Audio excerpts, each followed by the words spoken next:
Hello everyone, welcome to my channel Pinnacle of English. If you like my video, please don't forget to subscribe it, click on like button and even bell button for the notification. In today's class, we are going to learn how to tell wild animals. It's a poem from class 10th CBSE. This poem is written by Caroline Wells. She was born in 1862 and died in 1942. Let's understand about the poet. Caroline Wells was born in 1862 and died in 1942. She was an American writer who was famous for books based on mastery. Her famous works are At the Sign of Sphinx, 1896, The Jungle Book, 1899, and The Story of Batty, 1899.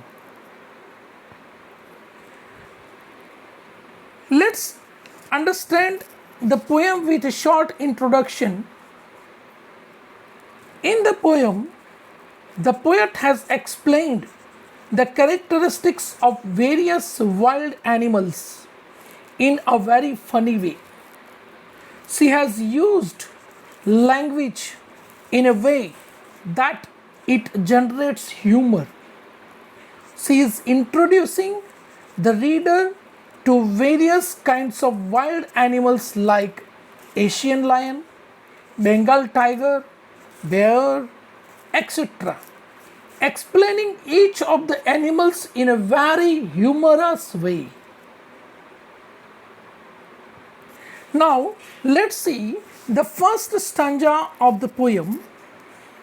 If ever you should go by chance to jungles in the east, and if there should to you advance a large and tawny beast, if he roars at you, you are dying, you will know it is the Asian lion.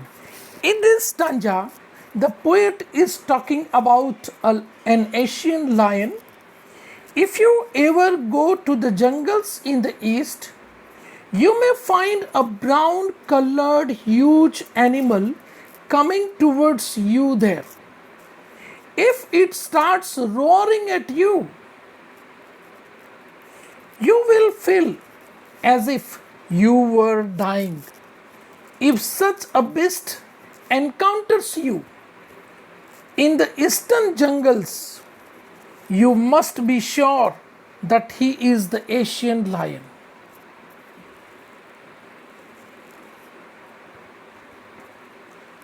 Second stanza, or if sometime when roaming round a noble wild beast greets you with black stripes on a yellow ground, just notice if he eats you. This jungle rule may help you learn the Bengal tiger to descend. In this poem, the poet is talking about a Bengal tiger. If by chance you are roaming around the jungle and an impressive beast encounters you and whose yellow colored skin has black stripes over it, and he pounces on you to eat you the moment he sees you, then a simple rule will help you to understand that you are seeing the Bengal tiger. The third stanza, if strolling forth a beast you view, whose he hide with spots is peopled, as soon as he has laughed on you, you will know it is the leopard. It will do no good to roar with pain. He will only lap and lap again. In this stanza, the poet is talking about a leopard. If you are strolling forth, here strolling means walking leisurely. If you are strolling forth with the jungle and encounter a beast whose hide has spots scattered all over it, and he jumps at you the moment he sees you, then you should know that beast is a leopard. If you start crying in pain on seeing him, it will be of no use, as he will leap and pounce upon you again and again. Next stanza, if when you are walking around your yard, you will meet a creature there who hugs you very, very hard. Be sure it is a bear. If you have any doubts, I guess he will give you just one more caress. In this poem, the poet is talking about a bear.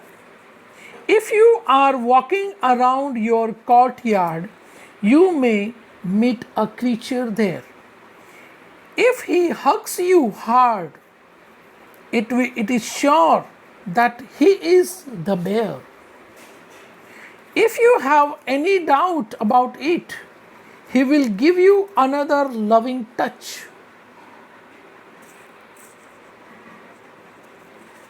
The next stanza is, though to distinguish beasts of prey, a novice might none plus the crocodile you always may. Tell from the hyena thus, hyenas come with merry smiles, but if they weep, they are crocodiles.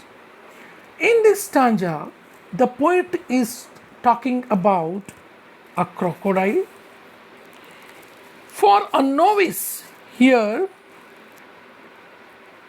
the poet is talking about crocodile, and it is a distinguished beast, a different animal.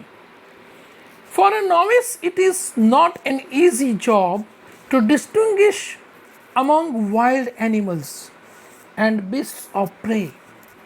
He may be easily confused, but it will always be quite easy for you to distinguish between a crocodile and a hyena.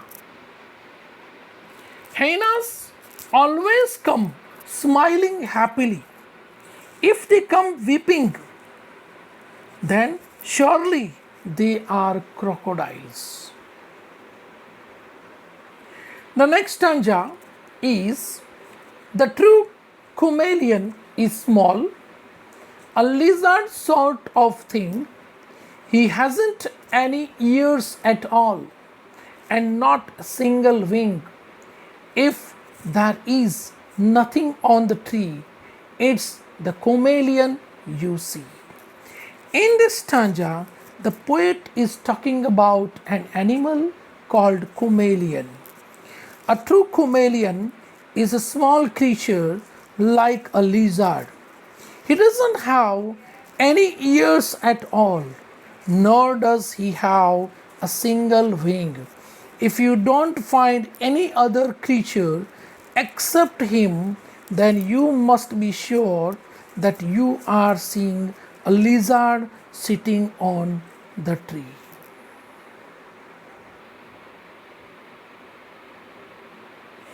Now, let's discuss about NCERT questions. Question number 1. Does dying really rhyme with lion? Can you say it in such a way that it does? The answer of this question is no. Dying does not rhyme with lion. If we change the pronunciation of lion by speaking it as lying, then it may rhyme with the word dying. Question number 2. How does the poet suggest that you identify the lion and the tiger? When can you do so according to him?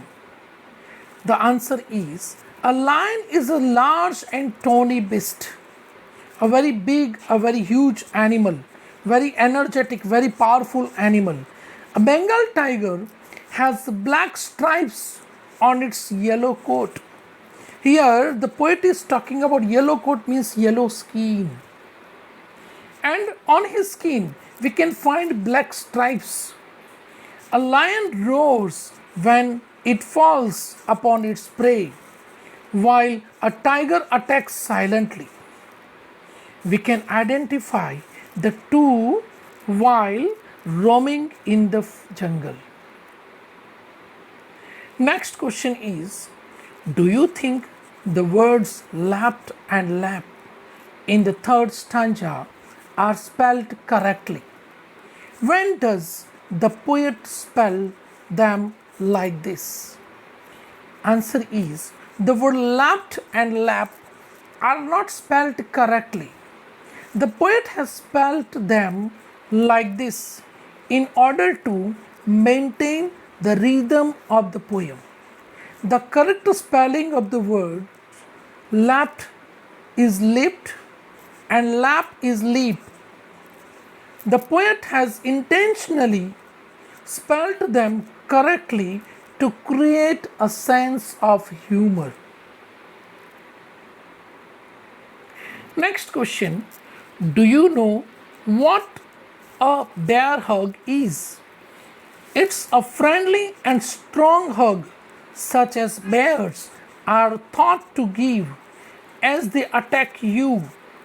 Again, hyenas are thought to laugh and crocodiles to weep as they swallow their victims. Are there similar expressions and popular ideas about wild animals in your own languages? Answer of this question is, a bear hug is the bear's tight embrace. Hyenas never laugh, but their faces look like that. Crocodiles do not weep, but tears come when they swallow their victims. Next question. Look at the line, a novice might none plus. How would you write this correctly? Why is the poet's incorrect line better in the poem? Answer of this question is, the line A, novice might none plus, can be written correctly as a novice might be nonplussed. However, the poet's incorrect line is better in the poem as it maintains the rhyme scheme of the poem. By writing it incorrectly, none plus rhymes with this. So here we are ending our explanation and NCERT questions. I hope you like my video. Please don't forget to subscribe it, click on like button and even bell button for the notification.